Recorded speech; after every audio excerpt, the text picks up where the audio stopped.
does that dialogue and that back and forth look like when you're talking to restaurants?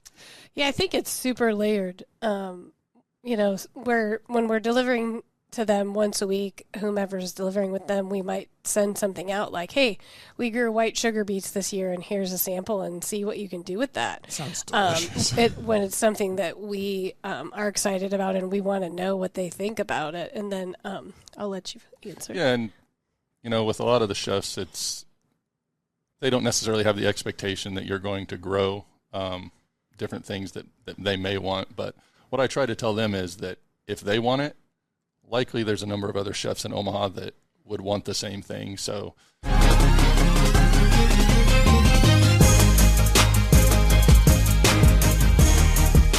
Hey there, Omaha. Welcome into another episode of Restaurant Hoppen. I'm your host, Dan Hoppen, and if you've eaten around Omaha, there is a really good chance that you've had some food from one of my guests today, and you had no idea that you were doing so. But Long Walk Farm is now supplying some of Omaha's best restaurants, and you need to meet the people behind it. So with me today, the owners, Tiff, Clifton, Matt Johnson. Guys, welcome to the show.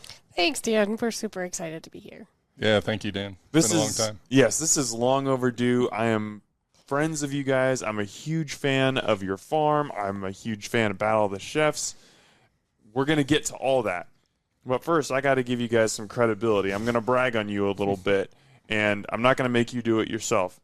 Among the restaurants that currently use or have used Long Walk Farms products in the past, Courant, The Boiler Room, Semo Pasta and Wine, V Mertz, Kitchen Table, Le Bouillon, Carter and Rye, Meal Box. That is a short list, but it gives you a very good idea of the quality that we're talking. I mean, these are some of Omaha's best, most known restaurants. They're coming to you guys for those products. When you think about Long Walk Farm, I mean, there are so many farms in Nebraska, in Iowa, in the Midwest. When you think about Long Walk Farm, what makes you guys unique? What's the thing that sets Long Walk apart? So I think that small farms like us, and us in particular, are similar to those restaurants that you named. So the same way that they take care and pride in the uniqueness of the dishes that they prepare, it's the same thing with our farm. We take pride in the produce that we grow. A lot of it is unique. It's not common produce. So I think that, that kind of sets us apart and kind of helps us fold in with those restaurants. Oh, that's perfect that you bring that up, because I wanted to ask you about the produce, because, I mean, it is highly unique. I mean, you guys have things like cabbage, peppers, potatoes, onions, like the expected things. But among other things that you've grown, black garlic, well, garlic and then you ferment it, ginger, turnips, beets, turmeric, elephant garlic, so much more. What made you guys look at your farm and say, yes, we can offer some of the staples, but we're gonna go find rainbow beets, and we're gonna get this crazy stuff in here too? What made you take that route? I like color, and Matt and I both like good food. And so the reality is that we are in the Midwest, and we can grow a lot of really great things in our really fertile soil. We have great soil. And I love a rainbow on the plate, and the reality of introducing people to new things, or things that they only thought was able to be eaten in a certain way. Like when we talk about beets, people are like, oh, I don't like pickled beets. And I'm like, well, we have 4 different colors of beets, and they all taste different. And you can do this, that, and the other thing. And it's a lovely thing. And a turnip's my favorite vegetable. Super versatile. And the reality of a turnip is it actually has this great flavor, and most people have no idea. And you can mash it like a mashed potato and everything else. But we really want to grow things that are exciting, that you are cooking with when you're cooking with them, and then when you're eating them, because we are the same way. We don't want to eat the same thing every day, but we do want to eat things that nourish our body and our souls, and that come directly from the earth as close as we can get them to our home. So it's really selfish. Well, and maybe to some extent, but I also think, like, from a business perspective, like, you guys are in Omaha farmers markets, especially the Exarban one on Sundays. I mean, when you go to a farmer's market, most produce stands look very similar. They're going to have the same 15 to 20 items, and it's just kind of like, okay, which one of these do I want to go to and buy, my onions and lettuce and, bell peppers and stuff like that. And then you're walking along and you're like, oh, this one's got black garlic and like all these, different colors of beets and radishes and stuff. It's eye-catching, and it makes someone stop and be like, wait a second, that stands a little bit different than the other ones. I want to check that out. Yeah, usually.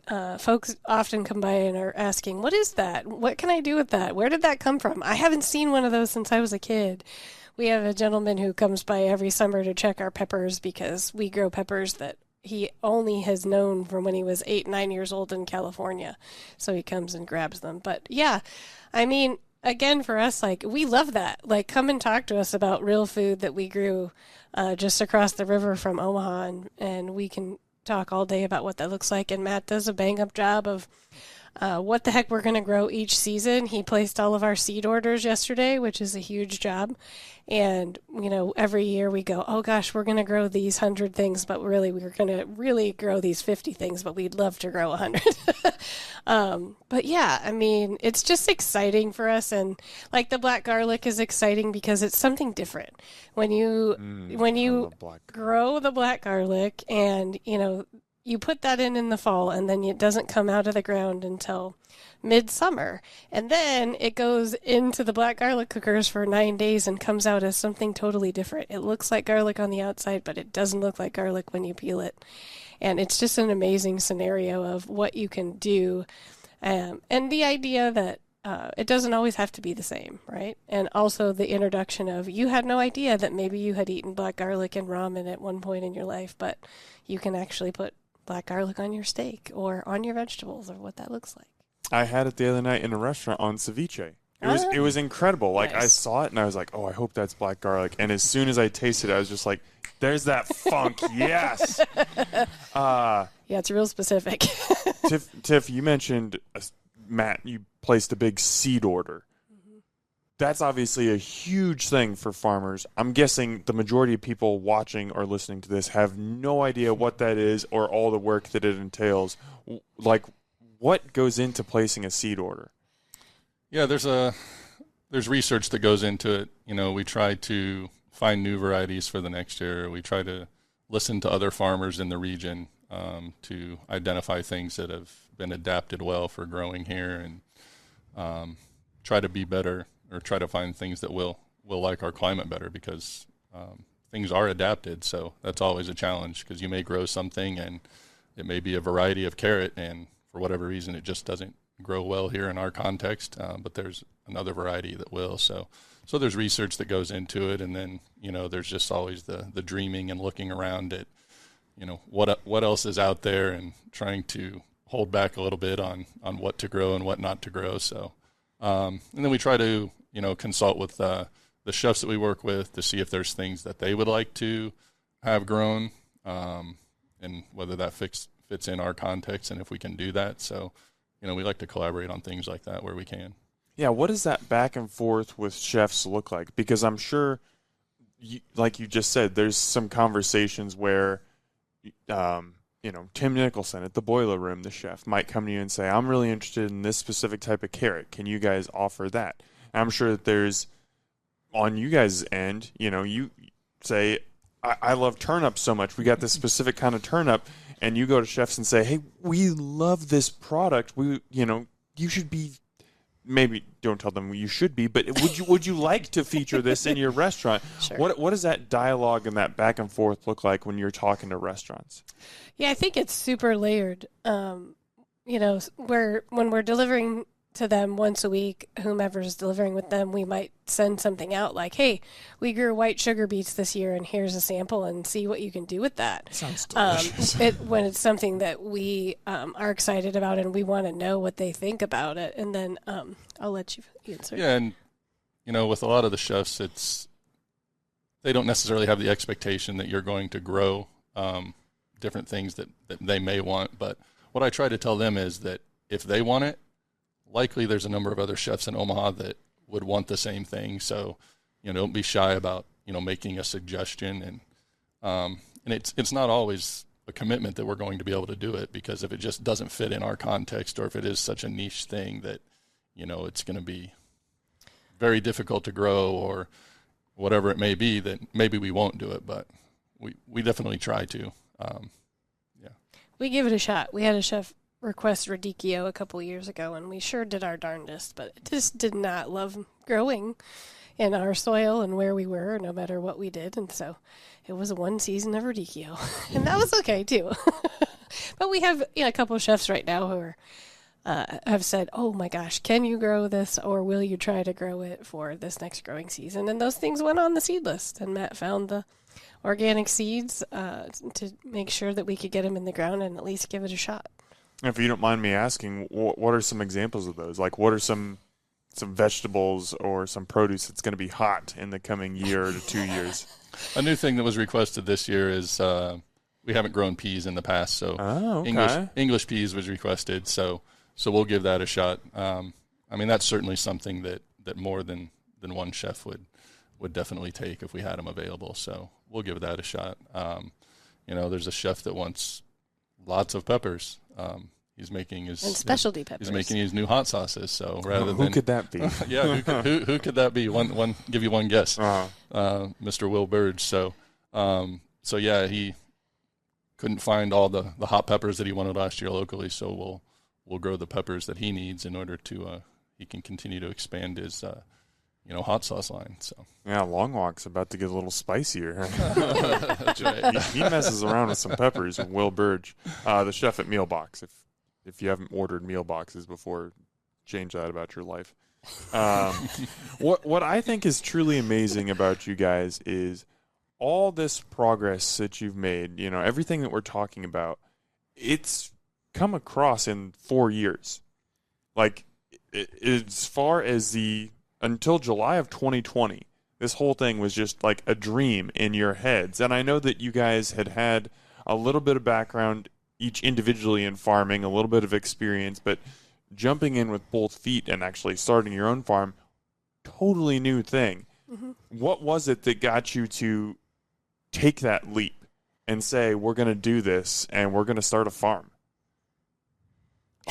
Well, that's a big question. It's very loaded. We had not intended on buying a COVID farm. So let me be clear about that. This was not hey, we knew COVID was coming, so we thought we were going to figure out how to make local food more a reality. So I think it's just wrapped up in who Matt and I are and where we came from. And you very kindly said being in farming, but the reality is that as a kid, I literally did chores for the farmer down the road. Like, we didn't farm, so I was... That counts, though. You had experience on a farm. That counts.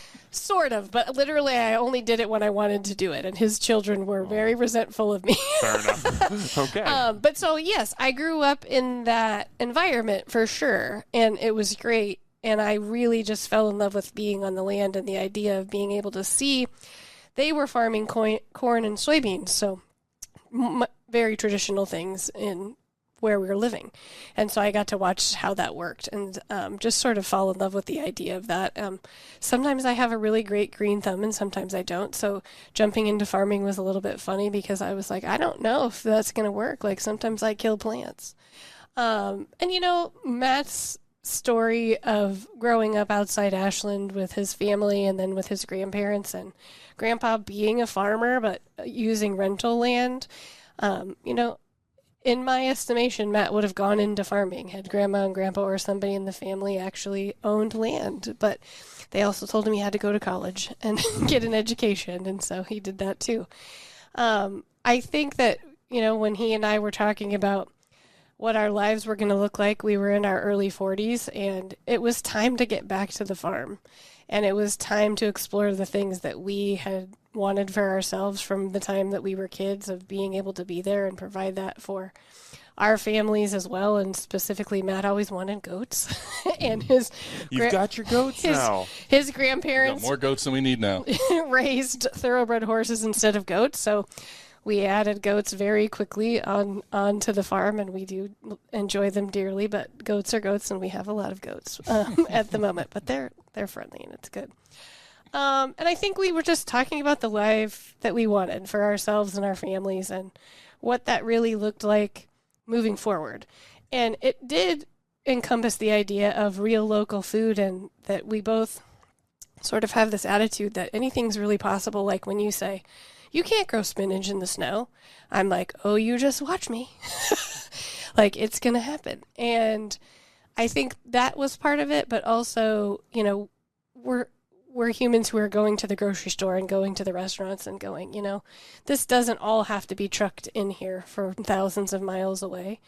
And there's really something to be said for sticking your hands in the dirt and working the land and what that looks like, and that connection to community of the earth and to your community and your neighborhood and all of the food and the foodies that are going on in this town and around us. Like, there's a real community there. And I think it was serendipitous timing, to be honest, that we were sort of looking at property and sort of haphazardly doing that for a minute, and we stumbled upon our place, and we got really lucky. And we're really lucky that it's paved all the way to us, and that the folks that sold us the place, their family had been on the land more than 100 years, and they were farmers and hog folks and horse folks, and they were just so helpful to us. So that was sort of the conversation. And then I think both of us were like, okay, podcasts, YouTube, books, every farmer that we've ever met, like, we're going to tap every piece of information that we can do.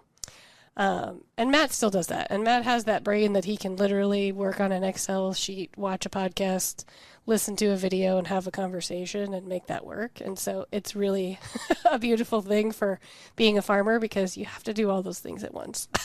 You have to be able to multitask. Yes. Yeah. I want to get more into the backstory, but you said something really interesting, and I wanted to give you guys an opportunity to speak on this, because I know that you're both very passionate about having local produce year-round. Because I think most of the general public would say spring, summer, maybe a little bit of fall, basically during farmers market season, that's when I can expect to have fresh produce from here. Other than that, I got to go to the grocery store. There's not even saying that there's anything necessarily wrong with the grocery store. That's not what I'm trying to say. But I know you guys are passionate about saying, no, actually, we have local produce here year-round. I just want to open it up and give you guys a platform to explain to people what that looks like and how you're able to grow spinach in the snow. Sure. Yeah, so we have local produce year-round, and there's a handful of other farms around here that do the same. So, you know, there's this shift in, you know, maybe it was COVID or maybe it was a little bit before that, but there's starting to be more farms around here that are doing season extension and growing things. But a lot of it is protected culture, so you need a greenhouse of some sorts, or you need to use frost blankets, and you need to protect the crops. But there's crops like spinach in particular that is extremely cold hardy. It can freeze, thaw, and continue growing. And then there's other crops that, you know, maybe a little bit more marginal, but with the right protection, lettuces, you can overwinter carrots. There's cabbage varieties that are very cold hardy. So there's a lot of things like that. But then there's a lot of crops that you can harvest in the fall or early winter, put them in a walk-in, and they're just as good 3 months later, if stored properly, as they were the day you harvested them. So local food, you know, is always better. It's more nutrient dense. You know, you're taking the miles off of it, so there's all kinds of benefits from it. Well, and a modern day walk-in is literally what 100 years ago was the fruit and veg cellar, right? So the farmers would bring the carrots in, and then they would eat them raw from the fruit cellar, the veg cellar, all winter long, so they would have real food. It's the same thing. We just sort of lost touch with that at certain times in our lives, that wasn't happening. You know, we weren't canning food, and a lot of folks are in the same space. And season extension for farmer speak is literally the idea of growing outside of what you think that the season is, that spring, summer, and fall season. But yeah, I mean, you know, the restaurants, we packed orders for restaurants this week on Tuesdays with all sorts of fun roots and daikon radishes and all sorts of other fun things that we harvested late in the fall and that they're using in their dishes right now. And I think it was Courant posted this beautiful picture of watermelon radishes as their appetizer last week, and it was just gorgeous with that pink in the middle. And yeah, that radish got harvested about 90 days ago and then went into the walk-in, and we'll have those until everybody eats them.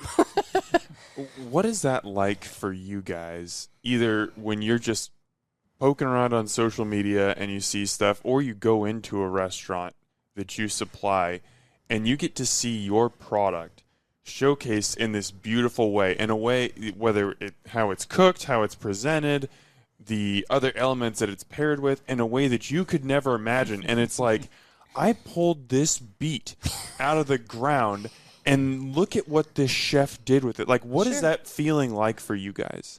Well, it's the full circle, right? So, like, we seeded it, or somebody who works with us seeded it, and we have the best team on the planet. We'll just say that.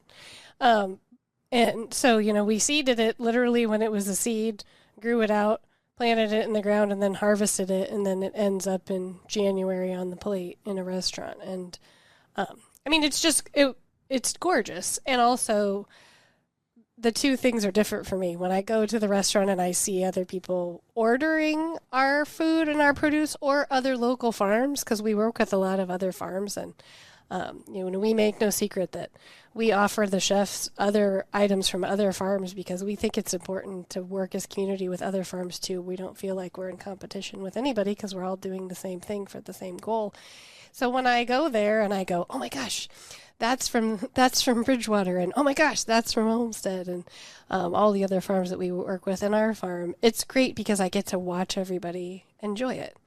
And I have a sociologist brain, so I love to watch people and having a good time anyway, and especially with food.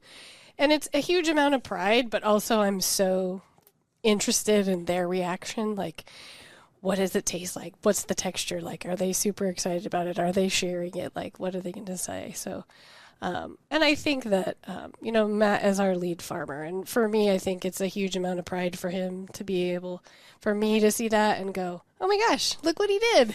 Because he's the lead of everything we do. And I think that's important. And I think when the chefs sort of give us a heads up about what they're doing, like Dolomiti, their burrata, seasonal burrata right now has our purple sweet potatoes and orange sweet potatoes with the burrata. And man, it's beautiful. But when I see those pictures, I'm like, oh, it just makes me want to taste it. And so I get excited about the fact that we grew so many sweet potatoes this year, right? So it makes the whole circle totally worth it for me. For, their farming is about the idea of faith in everything, the weather and yourself, and that something's going to go right and something's going to go wrong, and there's just going to be no getting away from that. Our sweet potatoes, we had the slips came in from the sweet potatoes this year, and they just weren't right, and we had to order more slips, and they were late, and we were worried. And it's so great to be able to get through the failing forward pieces to the end piece and then see it on the plate.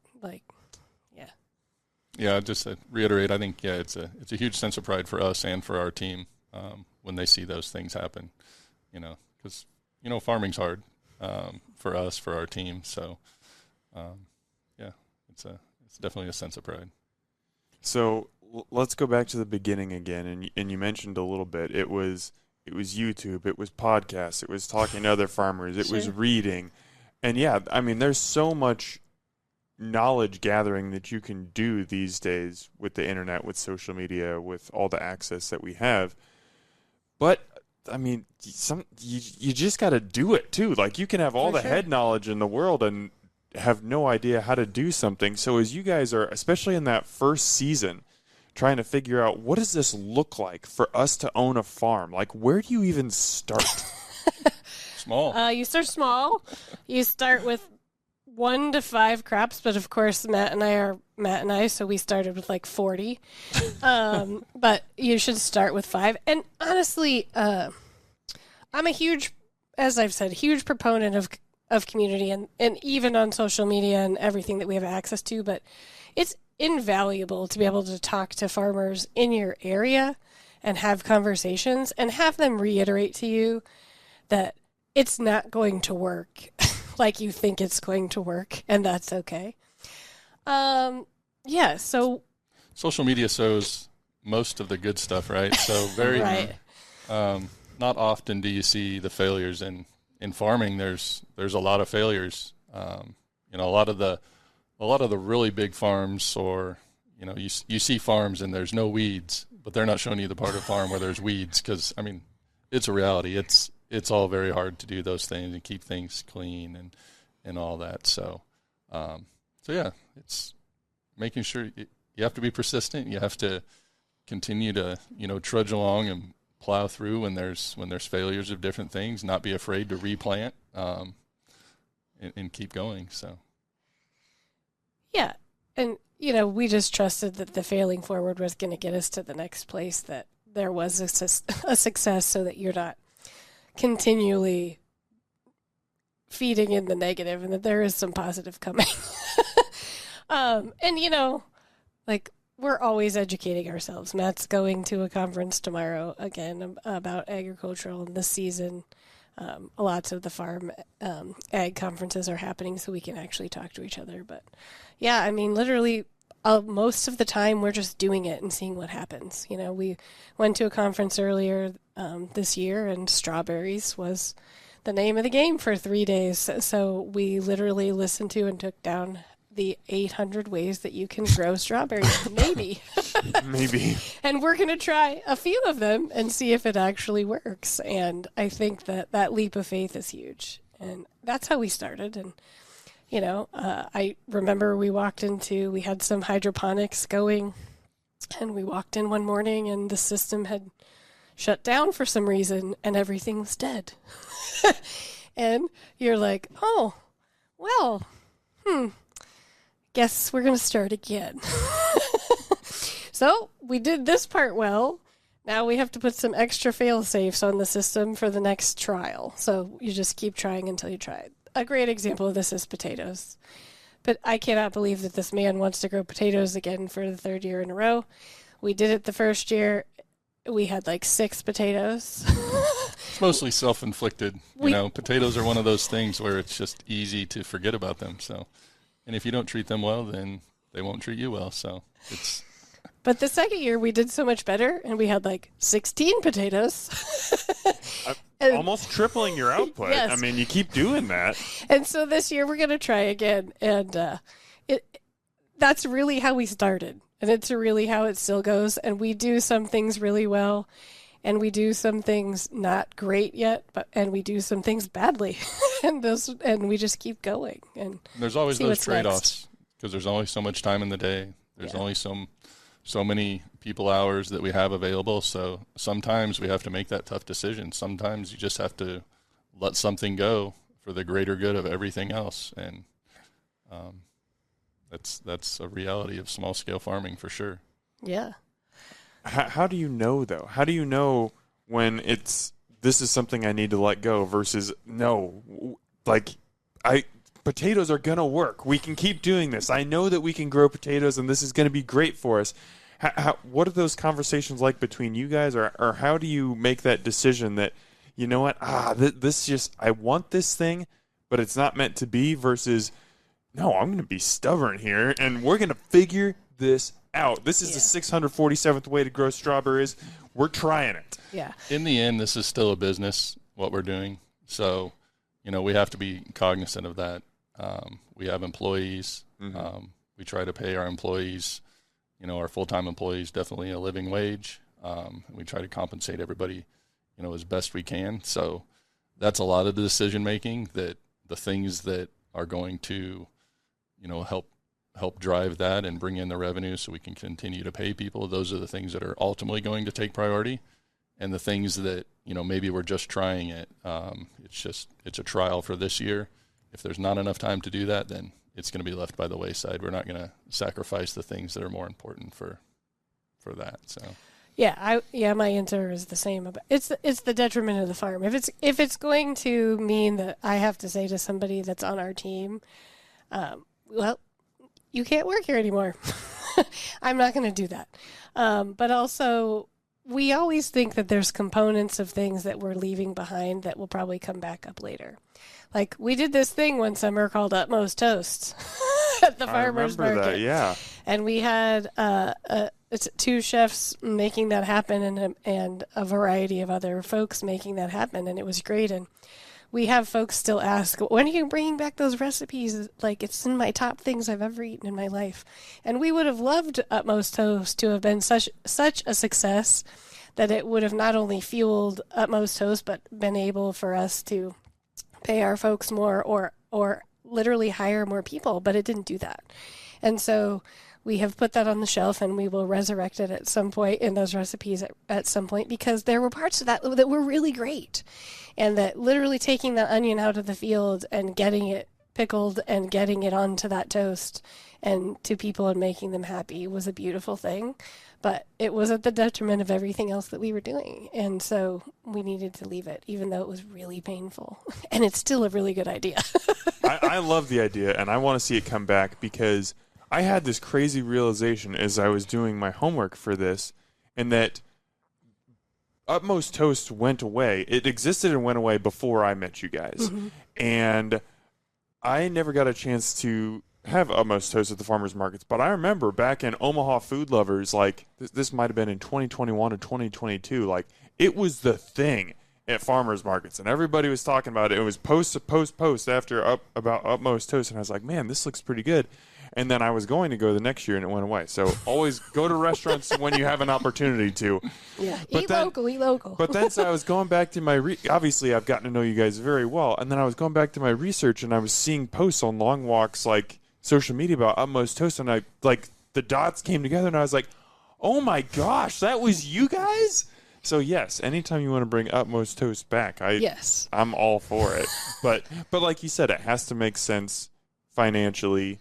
Hours in the day, all that type of stuff. Yeah, and our team is really important to us. And we have a lot of folks on our team who have never been farmers, and they're learning alongside us. And we have other folks on our team who have been farmers and have been doing the work, and they're all integral to what we're doing, whether or not, Ian's at the farm today, and he's working on the new greenhouse. And these are things he's never done before, and he's learned over the last year with us, and he's really enjoying it. And he's as important as our chefs who are doing our value-added products, and our folks who are pulling weeds, because it doesn't happen without all of us. And to go back to, you'll never pull all the weeds. It just won't happen. We could never pay anybody well enough to pull all the weeds.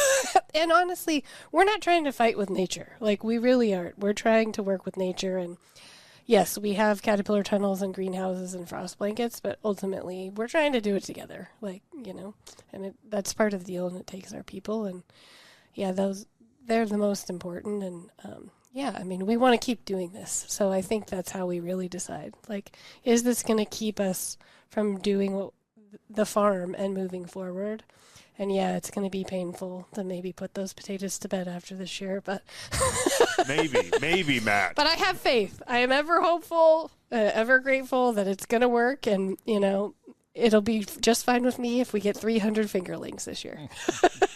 All right, let's talk about Battle of the Chefs, because this was something that I've never seen before. It was wholly unique, and it was amazing. So for those of you who don't know, Battle of the Chefs, it was a 8-restaurant tournament, like a tournament-style bracket, in which each week chefs from 2 restaurants would face off against one another, and they would cook 2 dishes on the farm, like outside in front of people. People bought tickets to come to this event. The customers would then go and get to try all the dishes, and then they would vote for who they thought made the better dishes and was the winner. And then the winner, whoever got the most votes, would advance to the next week, and it just played out like a bracket. But what made this so cool was on the place where so much of this produce was being grown was where the food was being created and being served. And you guys built like this little arena almost with a giant patio and a walk-in preparation space where your team prepared the grazing boards and chefs could store things. But then outside they've got grills and they've got a giant pizza oven and they've got all this equipment that they can use.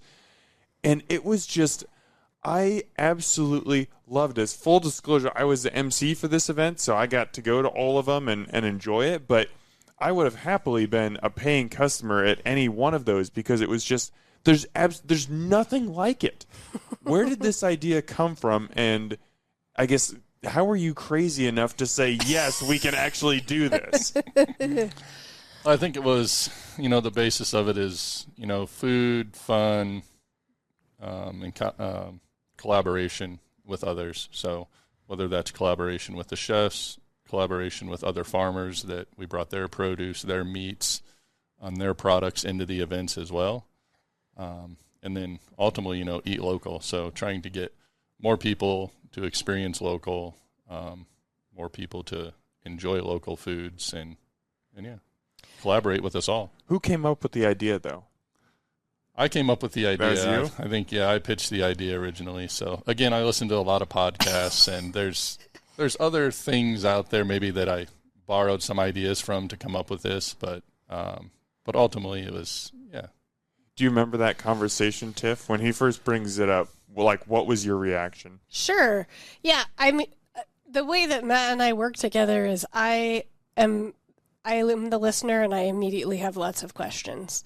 And so he pitches an idea, and I go, that's a good idea. Here's my slew of questions. And then also, I am notorious for sneaking in the education in the back of everything that I do and we do at the farm. And this idea to me really sparked and was really exciting because this meant that people got to come to the farm, see the farm, not in a old MacDonald had a farm sort of way, see where the food actually came from, see the chefs and their teams preparing the food, which we don't often get to do unless you're at a specific space that offers that. Actually talk to the chefs and their team about what they were doing and how they did it. And a lot of our chefs in this area are really famous here and abroad. We have 2 finalists this year again. I can't believe it. It's so exciting. I can totally believe it. But we have these folks that are superstars, and we want to make sure that we're showcasing them. But these were all my questions about, okay, how's this going to work? Like, the chefs are going to show up as themselves. Like, they're representing themselves and their team and all the things that maybe they do on a daily basis, but maybe they don't get to. And so I was really excited about it. But my big question was, like, the education piece. Like, oh my gosh, we're going to get to show people what the heck this looks like, that when Bronco Farms brings us down the meat for the day for the chefs, like what it looks like before it goes on the grill. And then the chefs cook it and make it beautiful and it gets to you on the plate. And that interaction and that real community to me is the shining star. I mean, that's the piece, right? Like, that everybody gets to be there. Yes, we have this competition, but the reality is that they all genuinely enjoy each other, and they're doing the same thing we're doing. They're calling each other and going, hey, what are you making? What's going on? How did you do that? How did you braise this? What happened? And so for me, it just makes that community. So I was excited about it. Pulling it off is a whole nother thing. Living in a space that's been a farm for a really long time and creating an event space has been a really big deal. And then I totally love Mother Nature, but man, sometimes it makes it hard. That space that you so gloriously explained was literally a lake 4 weeks before the first event, and we had to move the first event back. So again, we're just believing in the process and making sure that it goes from here to there. And I think it was a great idea, Utmost Toast was Matt's idea too, so he has lots of good ideas, and he doesn't ever really take full credit. And yes, he borrows ideas from other people, but ultimately both of those were his ideas. And Battle of the Chefs, I think, proved itself with what it could be. And it really was very grassroots. Like, we did no massive marketing, and folks just told each other about it and got excited about the food and being together. And I think a huge testament to Battle of the Chefs this year was we had 2 really hot days, and we offered everybody the opportunity to come at to come at a different time, and we only had 11 people take us up on that. So I think it's a huge testament to people want to see where their food's coming from. They want to meet the chefs, and they want to be together and break bread together and have a good time and be surprised, right? Like, what can you pull off the field and throw on a grill or in a pizza oven besides pizza?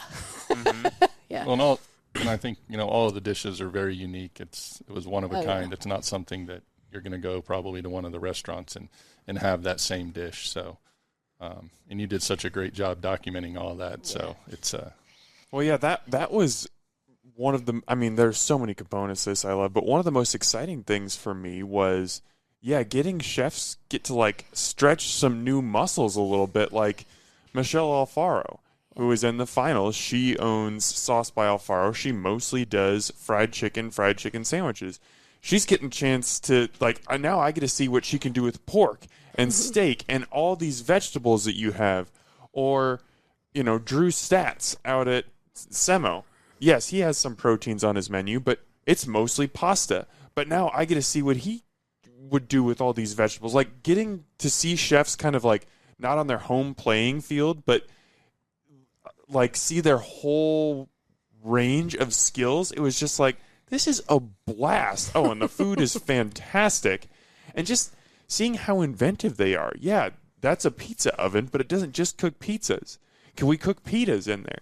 Can we make taco shells in there? Mm-hmm. Is there a way to get can we fry anything out here?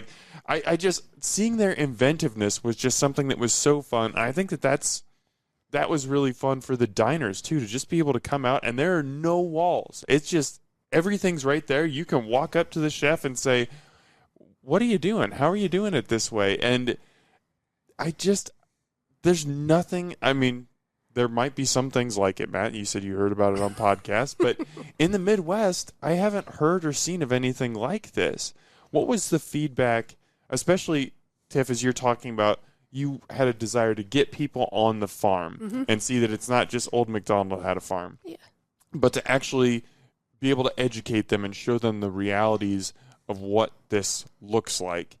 What was the feedback that you got from the diners and the customers over the course of the summer? Well, you're our most excited customer by far, and we do not underestimate your excitement and praise on social media and beyond about everything that we've done, and I think that is really the ultimate feedback that we've gotten from people, is that they tell other people that you have to have this experience. I can't really explain it exactly, but I can give you the details of the food is great and the space is great and the people is great and the MC is great and it all. The MC I heard was pretty mid.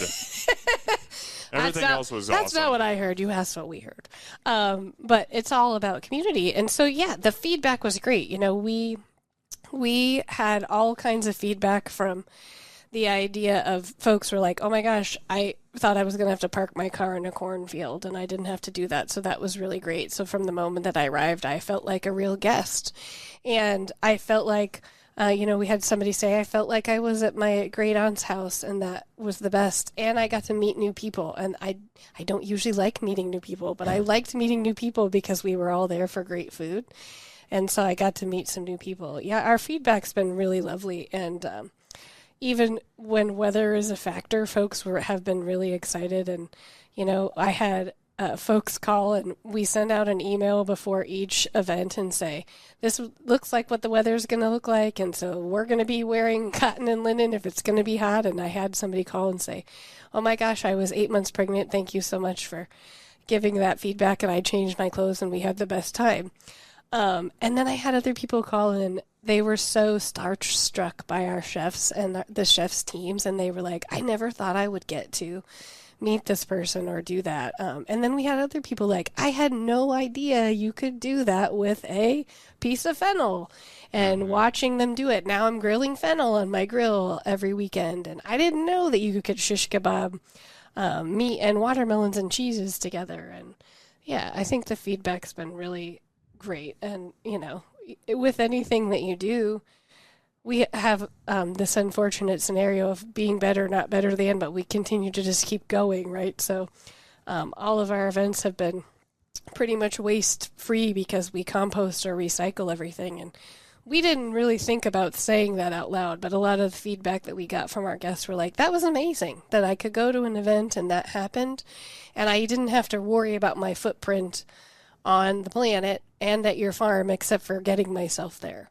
of what that looked like. And that was a new experience for some people too. So did I miss anything?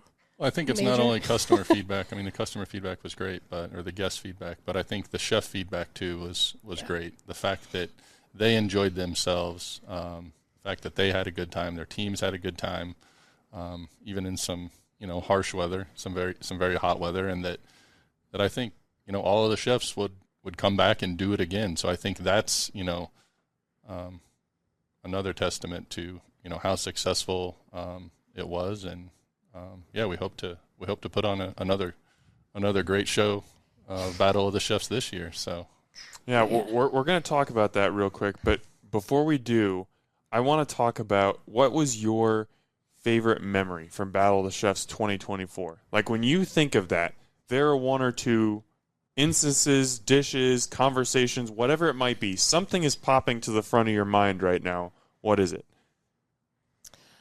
We had a guest this year who is a lovely human being, and they had purchased 2 tickets to 2 different events, and were coming alone to the 2 events, and were okay with that, but they didn't know if they were going to enjoy it or if they were going to meet new people or what that was going to be like. And after the first one, I got a phone call, and the phone call was, I was at the event and it was my birthday, and I had said, oh my gosh, it's your birthday. And so as part of that day that we mentioned that it happened to be their birthday, and everybody said happy birthday to them, and they got introduced to all of these new people. And now from that moment, that person has all of these new friends and connections to actual people.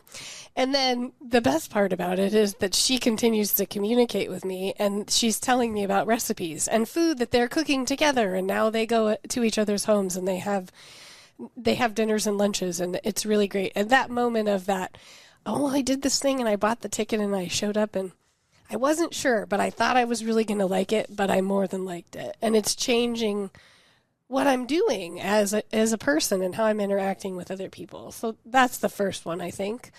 I think the second one would be one of the chefs' teams when they showed up and looked around for the first time and were just in awe. And they were so excited, and they were like, we had no idea how we were going to do this, but now we're going to do it, and it's going to be great. And we had pre-prepped everything, and so we're ready, and we have 2 extra hours, and we're going to get to look around, and this is going to be the best place we've ever cooked. And I think that was so important to both Matt and I, that the chefs were having an experience that they hadn't had before. I think that was a huge component of his pitch to me about Battle of the Chefs. Like, the chefs haven't done this before. Mm-hmm. Like, people ask them all the time, like, come be the entertainment or just do what you do. And we were really like, hey, we want you to do what you do, but we want you to do it in a different way. And we're just literally going to open the door and go, here's our fields and everybody else's fields. Show us what you want to do, what that looks like. So those 2 really pop for me, I think. Yeah, I think for me, it's, the memory that I have is the guests sitting at the long tables, and then seeing the look on their face, or hearing the comments after they have a chance to have their first bite of whatever the dish is, or whatever they've grabbed off the graze board, and just seeing that and hearing those experiences. So yeah, I specifically remember, and so many great dishes. I mean, I could list off, go back and look through my photos and just remember dish after dish. The pulled pork slider that Michelle Alfaro put together during the finale, is still in my head. I can't forget that. But my number one memory is actually my wife came with a friend to one of the first battles, and Sarah is amazing. She's pretty introverted. Like, having a big event like that where everybody's sitting at 2 communal tables, not usually her cup of tea. She's a good conversationalist, but that gives her a little bit of anxiety, which I totally get and I totally respect. But she had such a good time, and she and her friend conversed, for hours with this couple across from them. And then when dessert was served, it turned out it was Bree White, who had made the dessert, the baker from Bree's Bakery. And so they had this whole conversation about cheesecake and about goat's milk cheese and everything. And it was just like relationships and bonds were forged over food. It's people meeting and exchanging phone numbers and making connections that never would have A, normally seen each other, B, even thought to have a conversation. And you created that with food and with community. And I can't wait to see even more of those connections happen this year at Battle of the Chefs 2025. What can we expect this year? What are you guys adding anything? What tweaks are being made? What can we expect? Well, we're gonna do the same bracket style of the 4 battles of 8 local chefs representing themselves, and then we'll do our 2 semifinals and our finals as well. We're also adding in a couple of different one-off battles this year. So for our regular Battle of the Chefs, our 8 chefs will battle in May and June for the initial round, and then we're going to skip July and August and move the semifinals. Well, not exactly skip. The very last weekend in August is the first semifinals, and then the second semifinals in September, and the finals will be at the end of September this year. So we're going to give Mother Nature some time to be really hot there in the middle, but we're not going to take that time totally off. So we have Chef Tim and Chef Ben Maids, the brothers. We're doing Battle of the Brothers. That's August 17th. August 17th, and the brothers are going to battle it out, and Kate Carter from Carter and Rye is going to do dessert for that, so that'll be a one-off, and that'll be a little later in the evening than we're used to, so that's something new for us. So let that sun go down a little bit? Let the sun go down a little bit, and let the fireflies come out, and so it's going to be great, and those two, they're just so fun and competitors, and they love each other so much, and I can't wait to get them in the same space because they're both so busy feeding the rest of us all the time that they don't always get to, and they've been good friends with Kate for so long. It'll be a real family affair, so I'm super excited about that. We have some of our returning chefs who are super excited to battle it out, and then we have a bunch of new folks coming to battle it out, and Dan is instrumental in who the heck should be at the table, chef table, and the list that we made together was like, we could do this all year long. Mm-hmm. It really could. With the amount of chefs that we have access to here. And so we're excited. So we have some new folks coming and some of the old crew last year. Chef Will Burge is back as the champion from last year. Defend that title. He does have to defend that title. He is going first in May for the very first battle this year, and he is up against 2 of the new chefs for this year, and it's going to be a really great time. The 2 chefs from Dirty Birds, we're super excited about it. So this year we paired what we're calling an alumni chef from last year versus a rookie. Ooh. So we're excited about that pairing, and yeah, we're super excited to see what that looks like and move forward. Oscar Hernandez, Chef Oscar, last year was one of our chefs, and he's going to do brunch this year. On July 19th. He's going to do a brunch, and we're saying it's brunch by the barn, quote unquote. It's not in the barn. It's still in the event space, so we're super excited about that. But Chef Michelle Alfaro is back as well. And Chef Tim Nicholson is back, and Chef Drew Statz is back, and the folks from the Sioux chefs from Block 16 are in the mix, and Chef Megan McLarney is in the mix. From Lemon Tree Cafe. Yep, we're super excited about her. And I've forgotten one person. And, oh gosh, who Doug is? Case. Mr. Thank Doug you. Case, Oh yeah, I'm the so excited professor about from Doug Oodalali. Case. Yes. Look, I did that without looking at the phone. I was very impressed. I was going to read them off. I've got them in front of me, but you just nailed them all, so we didn't even need the list. Yeah, I'm super excited about Chef Doug and the Oodalali team. I'm super excited to get him out on the farm, and yeah. So if you're hearing this and you're interested in Battle of the Chefs, goes May through June is like the initial round, and then August and September is basically when the semifinals and the finals are going to be. So like you said, taking a little bit of time off when it gets super hot. But those tickets are on sale now. They're available on Battle of the Chefs, longwalkfarm.com. You can go on there. There's a very clear link that says get your tickets here. I didn't even realize you guys have my recap from last year linked. I was going to say, that's super your recap's on there. Thank you very much. So absolutely, go get those tickets. Don't go because of the MC. He's kind of a goober. But everything else about this event, from the food to the chefs to the community, is just awesome. And I'm so grateful for you guys. I cannot even imagine. Like, we are scraping the surface on how much work you guys put into this thing. I mean, like, you know, you see those pictures of icebergs where there's like just a tiny bit sticking up from the water, and then underneath it's just this enormous piece of ice.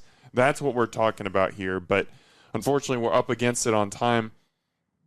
I could talk to you guys for hours and hours and hours about the farm, about Battle of the Chefs, about eating locally, about how important it is to know the food that you're putting into your body. I mean, we might need to do a return episode here. I'm not joking, because we got through like half my questions, and I have so many more. But I have to respect you guys' time and let you guys get back to it. Thank you so much for coming on the podcast today. I cannot thank you enough for this. Thank you for having us and everything that you do for the community and food, and specifically at our farm and beyond, and introducing people and giving your real heartfelt opinion and making it real for like going to every dive in town and going to the 5-star Michelin spots and everything. It's a huge deal. Food really does nourish our souls and our bodies, and it's so important, and it's so fun to get to listen to you get excited about it. So thank you. Thank you. Yeah, thank you so much, Dan. You guys are awesome. So are you. Omaha, as always, thanks for eating with us.